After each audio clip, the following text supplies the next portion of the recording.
All right, good morning, everyone. Welcome to another edition of the Wednesday show.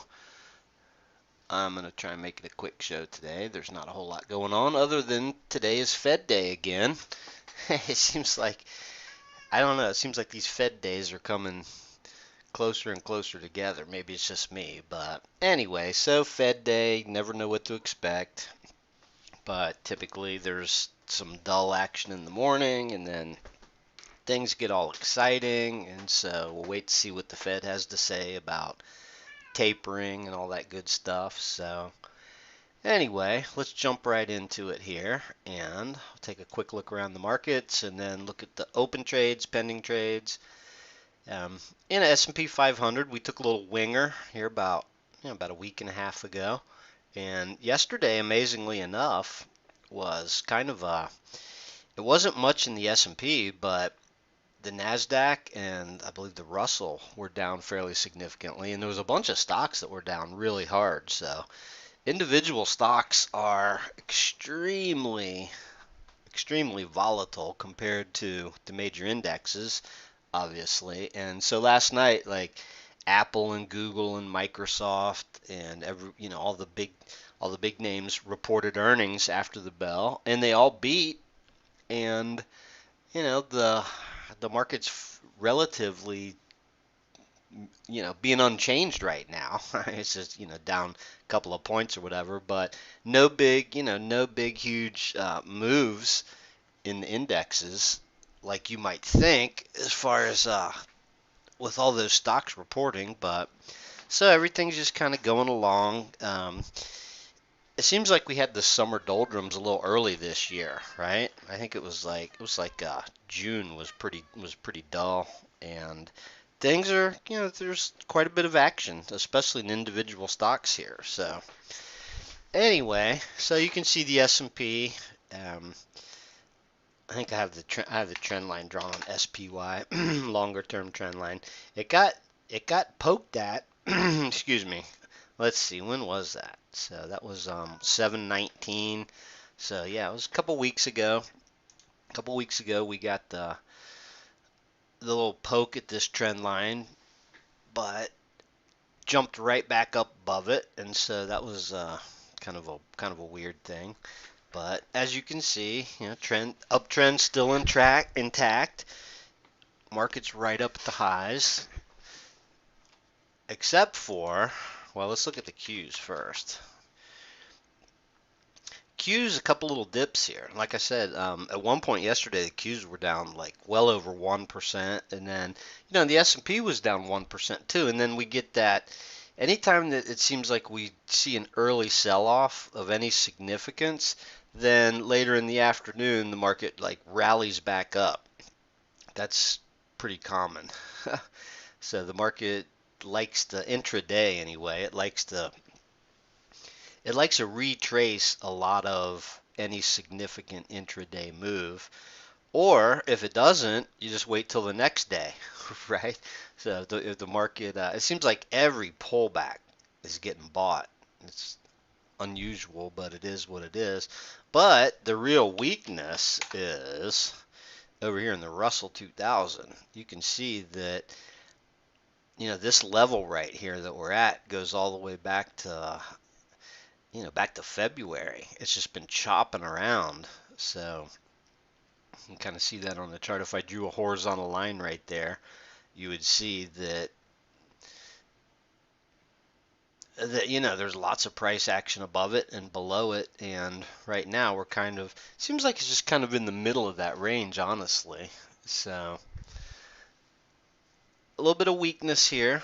It had actually from high to low here. I think this was about a 10% sell-off, right? And that little sell-off we had a couple of weeks ago. So it's trying to bounce here, and there's no telling. I mean, it could rally up a little bit, but anyway, the crazy thing, I have like this big long list of individual stocks over on my other screen, my Thinkorswim, that I kind of monitor on a daily basis, and and so I kind of get a feel for what's actually happening under the surface of the market. And it's crazy because like yesterday, those stocks, every one of them was red yesterday, and just looking at the percentage hits that they were taking, you'd think that the market was melting down. It's unbelievable. And then of course today, they're almost all green, and some of the percentages are staggering. But anyway, so I guess I'm sure you guys know this. If you're in any of the EV stocks or the pot stocks or any of the stocks that are extremely volatile from day to day, it's just amazing. The percentage gains and losses on a daily basis that you get. Meanwhile, the market itself just kind of drifts, and anything about 1% in the market's like a big deal, you know. So anyhow, let's jump right in. We had a couple that got stopped out yesterday. No huge big deal. And we've got 4 open trades here that I wanted to look at. And then real quick, we'll go through and take a look at the pending to see what's still on the pending list. I know the one I was talking about last week dropped off. So open trades, APLS. Triggered in over here, and just kind of, I mean, the pattern actually looks good. That's a really good looking pattern. There was a little bit of a push higher, and then a couple of steps, 2 steps forward, 2 steps back, and so it's just kind of basically hanging out in the area of the trigger. The trailing stop has actually ratcheted up, even though the stock has not made a lot of progress, but that's kind of cool because, well, it's a double-edged sword, right? This initial stop was down here at like the low of the pattern, and so that gave it a lot of wiggle room initially. And that's kind of the idea of how we want it to work, right? Is to give the stock, plenty of wiggle room for normal volatility or a little pullback, especially right after it triggers in, right? Typically, when a stock triggers in, you want to have a stop somewhere around the prior low of the pattern, which in this case was, perfect. But because, they can trigger it, they have to rally to trigger in, obviously, right? The stock has to close above the trigger price, and then we use that as confirmation to get in.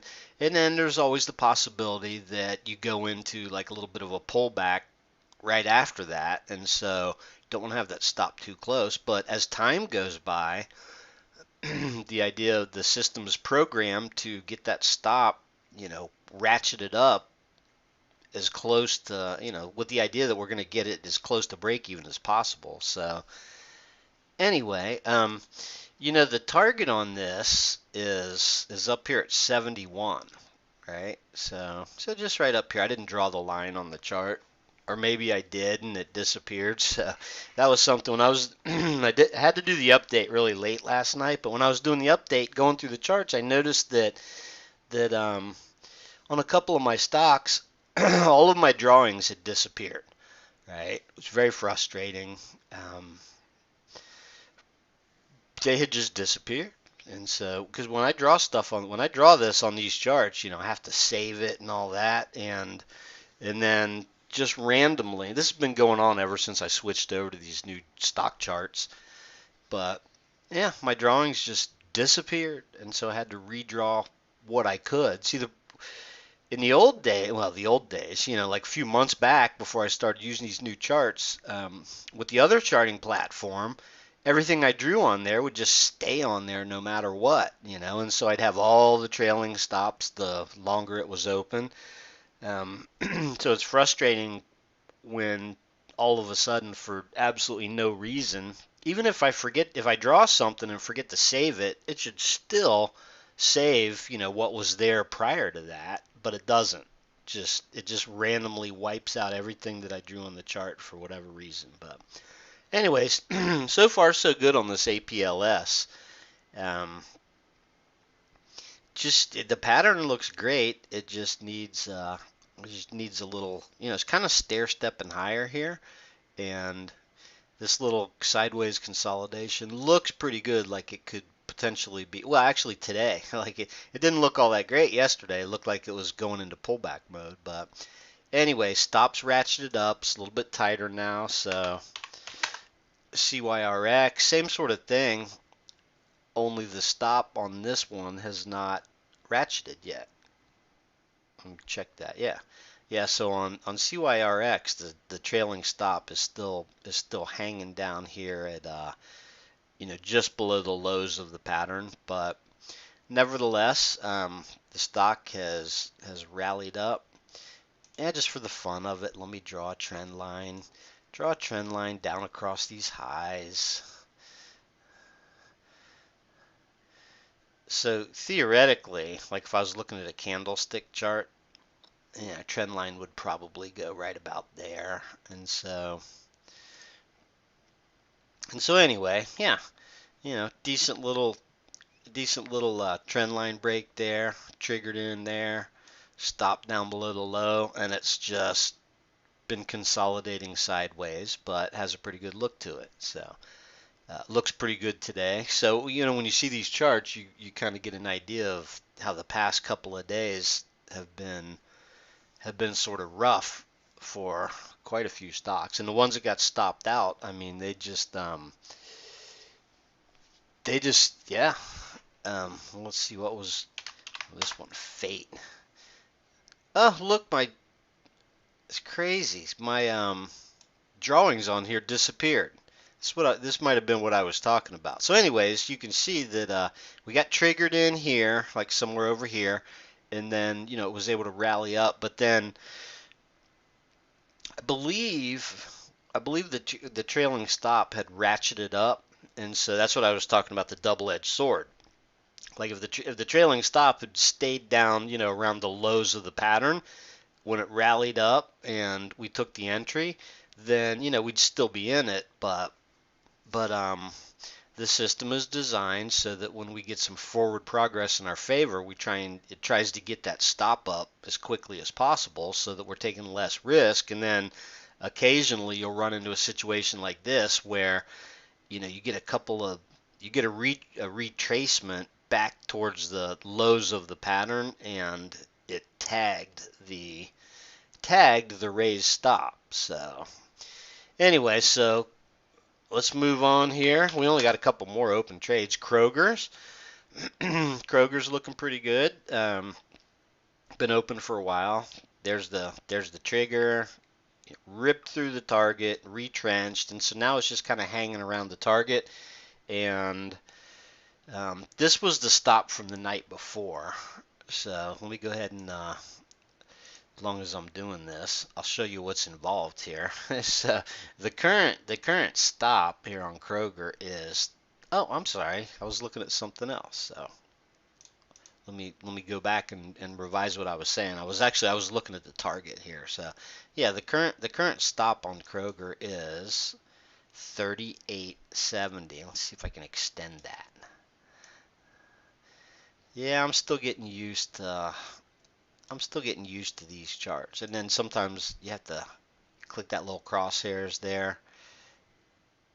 And it's close enough. Close enough. So anyway, looking pretty good, Initially, it just had an explosive move right out of the gate. Closed over the trigger here. And so now it's had like a little bit of a dip, right? It's hanging right around this target here, but still looking pretty good. So this pattern, if it trades a little bit sideways and starts to curl up, it could make another significant move. Now it has a habit. I think I talked about this last week. It has a habit of like ripping higher and then retracing, ripping higher and retracing. So, but that stops in a pretty decent little spot there. So it wouldn't surprise me to maybe see it in the next day or so, maybe see it move up just a little bit more. But so far so good. And then last but not least is Pfizer, which is on a tear. So this is the one where it lost all of my drawings, right? Like I had an initial stop, here the trigger was like way back here, and I had an initial stop drawn down here, and then I don't think that stop started actually ratcheting up until over here, right? Because all this consolidation here. And so this is just the weirdest one. I mean, it basically it triggered in and went straight to the target, and then came back down and traded sideways for a long time, and now it's really on a tear here. The trailing stop has moved up to, oh wow, it's actually at 40.80 now. Okay, so I was frustrated last night. Before I ran the update, I was pulling up the charts, and this was the one where, like, literally everything I had drawn on this chart disappeared. And so this is the one that the trailing stop needs to be adjusted on. So 40.80 is going to be, yeah, right around here. And then, so you can see what I have to go through here to mark these things up. T-stop 40.80. Save. Move that back, save. And so, I mean, that's not a huge big deal, but that's what I have to do just to draw this. And so anyway, all my trailing stops over here, and yeah, this chart looked a lot different. It looked a lot different, like, back over here. Whoops. Let's see if I can do. Yeah, like back over here when it triggered in. So let's see, the trigger was on 6/9. It was actually, let's see if I can fix this. This was the day that, whoops, this is another frustrating thing about these. There we go. 38.90. 38.90. And so what happened was,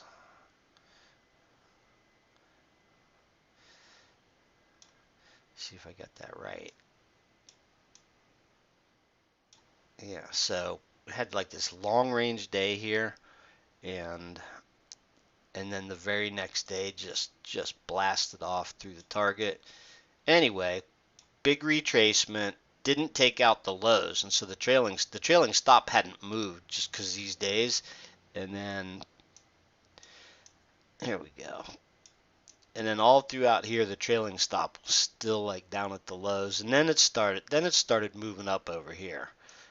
Right, started ratcheting up all along here. So anyway, so far so good. Pfizer looking great. Can't complain about that. So it's up up a couple of percent today. So anyway, real quick, let's take a look at the pending trades and see what we have on deck now that we only have a couple. Now that we only have a couple of open trades, or a handful of open trades, let's see what we got for pending. So I noticed that Newmont Mining is no longer on the pending list. We talked about that last week. I said if all it would take was probably like one more little sell down and it would be gone. And sure enough, it is. So let's see, ENPH. Interesting. This hit the pending list on 7/19. Interesting. ENPH. Looking for, oh, I see what's happening here. So, this hit the pending list. What am I looking at here? Something doesn't seem right, but, oh, okay, so 7/19. There we go. I'm still trying to, I'm actually only on my second cup of coffee here. I'm still trying to wake up, but, okay, so the trigger on this is 182.40, which is, let's see what this level is here. Ah, I see what's going on here. 182.40. Okay, so basically, right above this prior high is where it's looking to trigger in. However, as the stock pulls back, that trigger, after maybe a couple more days sort of in the lower end of this range here, the trigger may start to move down into the 170s. So there's a pretty good pattern here. decent little pattern. I think what the system's looking at is basically this, right? That that looks sort of like, I got to remember to save that. So just so maybe it'll be there next week when we come back. But if I had to guess, and that's why the trigger price seems so high right now, is it's looking for, it's looking at this particular trend line. Now, so something interesting here, like, say for the next couple of weeks, this thing, banged around lower and lower and established a pattern where maybe I could draw a different trend line sort of across the highs, and you'll see that trigger will actually come down. It may also float down along with, like, this trend line, and it's not always a trend line break. I've noticed that. It's not always, because the system's not, I mean, it's not really working off of trend lines per se. It's just that, because it's just using open, high, low, close volume data, and so it is very consistent, though, with standard technical analysis, what I find when I look at the chart. So anyway, moving on. Here's one I'm not familiar with, FTAI. And it's got kind of a cool looking pattern, actually. We did look at this last week, and I was trying to figure out if it was an ETF or an individual stock, but still in pullback mode. Right now, the trigger price is just over that prior high, right? So it's still got a little bit of work to do, right? Like, it's in order for this thing to trigger in now, it's gonna have to like put on one of these big rallies here. So, but again, if we get enough sideways consolidation, and ideally, back in the day, you take a stock like this and you get some real nice sort of sideways tightening ranges and consolidation, and then a resumption of the uptrend. And so this is basically, this is a similar type of pattern here. What we just looked at here, if I draw a trend line sort of across these highs here.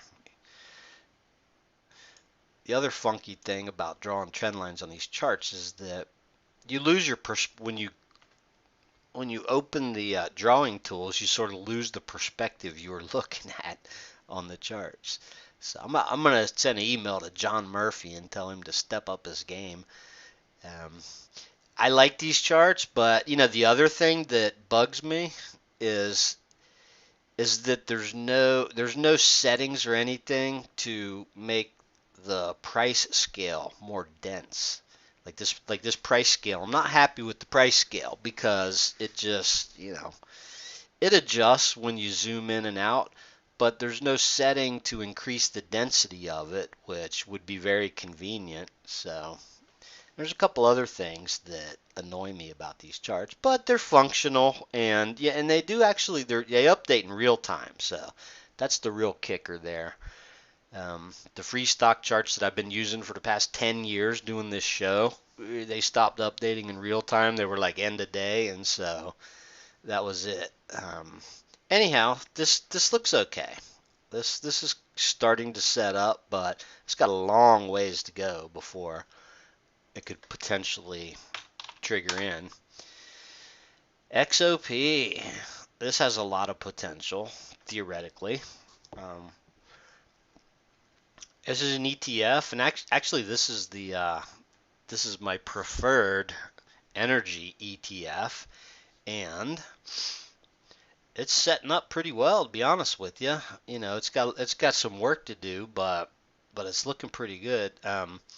Basically, right now, let's see, 86 is the trigger price to beat, meaning that we're looking for a close over 86. Oops, every time I move my mouse, that's close enough. So it's going to take a close over 86, and then it is a buy the following day. That can change depending on what transpires between now and next week. So, but if for some reason it starts taking off again, theoretically, I mean, this is a really interesting pattern. I mean, that's a really nice longer term uptrend there, right? And so you can see that, you can see how this was a really nice pullback right there. Really nice pullback setup over here. And so it's looking, theoretically it's looking to form some sort of a similar pattern. Now, I think I mentioned this last week. The first pullback, you get a little bounce, and then a second pullback. And so this was a nice long, this was like a month and a half, pullback there. And so it had a decent duration. We're still sort of in the early stages of this particular pullback. And so in theory, it's got a little bit more work to do. You'd want to see it like sort of bounce around out here and sort of bounce around out here and be able to draw a similar trend line and then have it trigger in, out in the future, but you never know. So looking pretty good though. I'd keep your eye on that. This it has some potential to trigger in. And last but not least is BEAM. I think last week I talked about how this one was setting up, and I kind of liked it just sort of due to this, huge explosive move. And interestingly enough, last week, we still never got that close over, whatever the trigger price was. And so, it's had another pullback, right? So this one's been on here, but it hasn't triggered in yet. And so, which is a good thing. We wouldn't really have wanted to get triggered in on that first little bounce there, because as you can see, came back down and even took out that low. So somehow the system, well, I won't say somehow, but so the system knew, and it had something to do with like one more day of this rally may have triggered it in. If I had to guess, I would say that the trigger price was probably somewhere around, the trigger price was probably somewhere around 102, or it could even have been, higher than that. It could have been 99 like it is now. But anyway, we didn't get a close over the trigger. The stock has gone back into pullback mode, but it's setting up pretty well.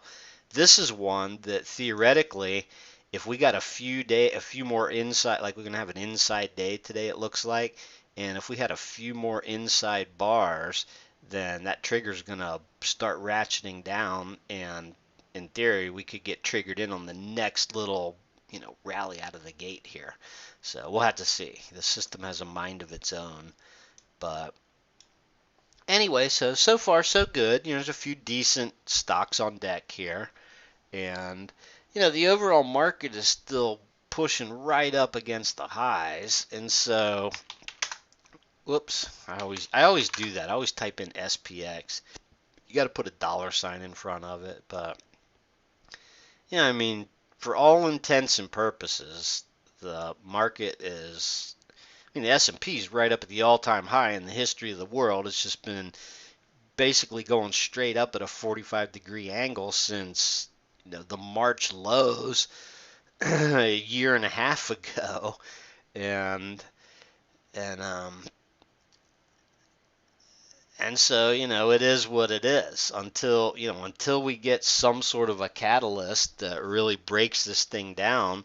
Then, everything's sort of just going along normally, no matter how crazy the news is or what happens or what you see happening out there in the world. And, and a lot of conjecture says that the Fed is pumping $120 billion of new money into, into wherever new money goes. And so as long as the Fed is accommodative, they're pumping in all this money and stuff. And so it's like back, reminds me of the 2008 crisis. And so the Fed was, back then it was Bernanke, $85 billion a month. And then everyone was wringing their hands over like when the Fed was going to taper. And so, here we are. We've come full circle. We had another crisis, and the Fed lowered interest rates to zero, and went crazy. Created a couple of $1 trillion out of thin air, and started their QE again. And so, we're on QE4. Their Fed's balance sheet is approaching what, $8 trillion or something. And so, there's a lot of people say that as long as the Fed is accommodative and continues to pump all this money into the system, which seems sort of crazy, right? Home prices at all-time highs, inflation picking up, stock market at all-time highs, all these mega cap companies crushing earnings, beating earnings, and all this. You know, and here you have the Fed, like, pedal to the metal accommodative policy. It kind of doesn't make sense. So, but the thing of it is they know, obviously, they know that they got to tread carefully, because if Powell were to come out today and say, what, everything's, he loves to say, everything's really good. Oh yeah, things are moving along, but there's still these problems out there, and so there's still risks, and so we're going to he has like a tightrope to walk, and his current term ends in like 5 months, so it'll be interesting to see if he gets reappointed and decides to take the job, or what happens there. But anyway, all that Fed nonsense aside, that's as long as they're accommodative and pumping money in the system, and as long as this thing's climbing up this trend line and doesn't like really crack it, and when and if it does, people are going to get scared really quick. So, and of course, everything has to do with how the COVID thing's coming along. So anyway, we'll wait and see what happens. We're trading these individual stocks, and nothing like a decent market pullback to set up some new swing trades. But these kind of pullbacks that we see lately, a couple of percent, this and that, it's a little different than the old days. So anyway, thanks for tuning in. I will see you guys back here same time